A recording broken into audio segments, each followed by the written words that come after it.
Hello everyone, আসসালামু আলাইকুম। আশা করি সবাই ভালো আছেন। আজকের টপিক হলো কলেজের পেমেন্ট কিভাবে দিবে। প্রথমে তোমাদের গুগল বা ক্রোম যেটাই থাকুক না কেন, প্রথমে তোমরা এখানে সার্চ করবা ডিসি কলেজ কক্সবাজার। এখানে সার্চ করবা, এখানে ওয়েবসাইটটা চলে আসবে। তারপর লিঙ্কে ক্লিক করবা। তারপর তোমাদের একটা ইন্টারফেস শো করবে, আমাদের কলেজে যে ওয়েবসাইটটা আছে ওটা শো করবে।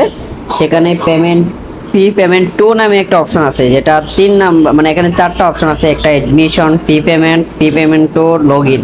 সেখানে পি পেমেন্ট টু যেটা আছে ওখানে ক্লিক করবা। তারপর তোমাদের আরেকটি ইন্টারপেজ চলে আসবে। এখানে আমি ইনস্টিটিউট যে আইডিটা দেখতে পাচ্ছ, আমি তোমাদের এখানে দুটো উপায় আছে, সেটা আমি প্রথমে একটা উপায় দেখাবো, দ্বিতীয়টা আরেকটা সহজ উপায়। প্রথমে আমরা দেখাবো একদম আগের যে বেসিক উপায়টা আছে সেটা। প্রথমে তোমাদের ইনস্টিটিউট আইডিটা দিতে হবে 13, তারপর 8979, তারপর এটা দিয়ে ফেললাম। তারপর ইনস্টিটিউট স্টুডেন্ট আইডিতে তোমাদের যে রোল নাম্বারটা আছে ওটা দিতে হবে। আমার রোল নাম্বার হচ্ছে 2521। ওকে, কানেক্ট। ওকে এভরিওয়ান, প্রথমে আমাদের কক্সবাজার ডিসি কলেজের নাম শো করতেছে, লোগো দেখা যাচ্ছে, আমাদের নাম শো করবে। তোমাদের রোল দিলে তোমাদের রোল নাম্বার এবং নাম শো করবে। দেখো বাম পাশে 3টা দায়ের মতো অপশন আছে, ওখানে ক্লিক করতে হবে। তারপর এখানে অ্যাভেলেবেল পেমেন্ট অপশন আছে। এখানে তোমরা আরও 2টা ফিউচার দেখতে পাচ্ছ, সেমিস্টার এক্সাম। এখানে ক্লিক করলে তোমরা যে কোনো এক্সামের বোর্ড সিলেক্ট করবা, এক্সাম সিলেক্ট করবা, এখান থেকে ওটা ডাউনলোড করা যাবে। সো আমরা যেহেতু পেমেন্ট করব সেহেতু অ্যাভেলেবেল পেমেন্টে ক্লিক। দেখো তোমাদের পেমেন্টগুলো এখানে শো করবে। আমার যেহেতু পেমেন্ট দেওয়া আছে, আমার শুধু সেমিস্টার যে ফাইনাল টেস্টে যে ফাইনাল এক্সামের ফিটা আছে ওটা 700 টাকা শো করতেছে। সো যাই হোক, আমি এখান থেকে পেতে ক্লিক করতে হবে। তারপর এখানে এইরকম একটা ইন্টারফেস আসবে।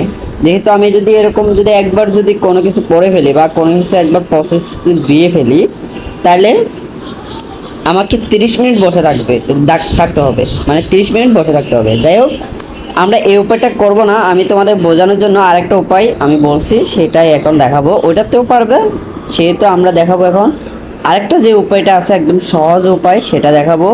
এখানে দেখো, তোমরা যখন পেমেন্ট টুতে ক্লিক করবা, এখানে ইন্টারফেসটা চলে আসবে। তারপর এখানে দেখো গুগল প্লে নামে একটা অপশন আছে, পেমেন্ট করতে একটা ডাউনলোড করে লেখা আছে। আমরা যেহেতু এখানে একটা ক্লিক, তারপর দেখো এখানে অটো পে অ্যাপটা থাকবে, এখানে এটা ডাউনলোড করে ফেলবা।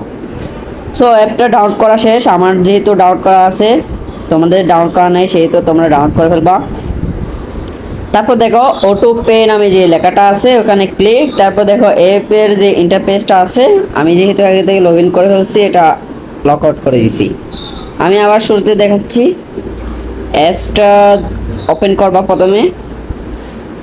তারপর তোমাদের শুরুতে এরকম ইন্টারফেস চলে আসবে, ইনস্টিটিউট আইডি খুঁজতেছে, তারপর স্টুডেন্ট আইডি খুঁজতেছে।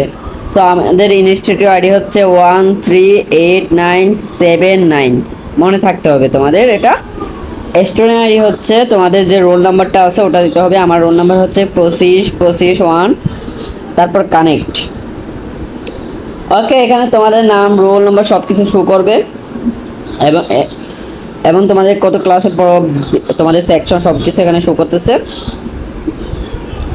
তারপর দেখো অ্যাভেলেবেল পে নামে যে অপশনটা আছে এখানে ক্লিক করতে হবে। দেখো তোমাদের সেম প্রসেস, এখানে যে টাকাটা আসবে এখানে শো করবে। তারপর এখানে দেখো পে নাও একটা অপশন আছে, এখানে ক্লিক করতে হবে। তারপর এখানে বলছে যে পেমেন্ট পোর্টালে প্রয়োজনীয় ধাপগুলো সম্পূর্ণ না করে থাকলে, যেমন ব্রাউজার বন্ধ করে দেওয়া, পোর্টাল থেকে ফিরে আসার সময় পেমেন্টে 30 মিনিটের জন্য পেন্ডিং অবস্থায় থাকবে, ওই সময়ের মধ্যে ওকে পেমেন্ট, মানে তোমরা যদি একবার এটা ওকে করে ফেলো, পেমেন্ট দিয়ে ফেলো, 30 মিনিট অপেক্ষা করতে হবে, মানে 30 মিনিটে আরেকবার পেমেন্ট করা যাবে না। সেহেতু আমরা প্রসেসে ক্লিক করে ফেললাম। প্রসেসে ক্লিক করার পর আমাদের এরকম একটা ইন্টারফেস চলে আসবে, সোনালী ব্যাংকে পিএলসি। তারপর আমাদের টাকার অ্যামাউন্টটা থাকবে। তারপর দেখো আমরা যেহেতু এখানে অনেক উপায়ে দেওয়া যাবে, যারা সোনালী ব্যাংকের সাথে কাজ করে সেহেতু তারা এভাবে দুটো মানে অ্যাকাউন্ট ওয়ালেট থাকবে। যারা অন্যান্য ব্যাংকের সাথে visa card, master card, ABS কিছু এরকম থাকে, ইন্টারনেট ব্যাংকও আছে। আমরা যেহেতু মোবাইল ব্যাংক, বিকাশ, নগদ, রকেটের মাধ্যমে দিব, সেক্ষেত্রে আমাদের খুঁজে নিতে হবে মোবাইল ব্যাংকে ক্লিক করতে হবে। তারপর দেখো উপরে তোমাদের নাম, রোল নাম্বার, তারপর মোবাইল নাম্বার সব কিছু শো করবে। দেখো তারপর তোমাদের যে বিকাশ বা নগদ সেটা সিলেক্ট করতে হবে। আমি যদি বিকাশ থেকে দিই, বিকাশে দেখো আমার একটা ফি কাটবে। একটা হচ্ছে তোমার মানে আমার টাকা হচ্ছে 400 টাকা, মানে পিটা এখানে চার্জ কাটে একটা, চার্জটা শো করবে, তারপর টোটাল অ্যামাউন্ট থাকবে। আর যদি ব্যাট থাকে সেটাও উঠবে। তারপর কনফার্মে ক্লিক করতে হবে।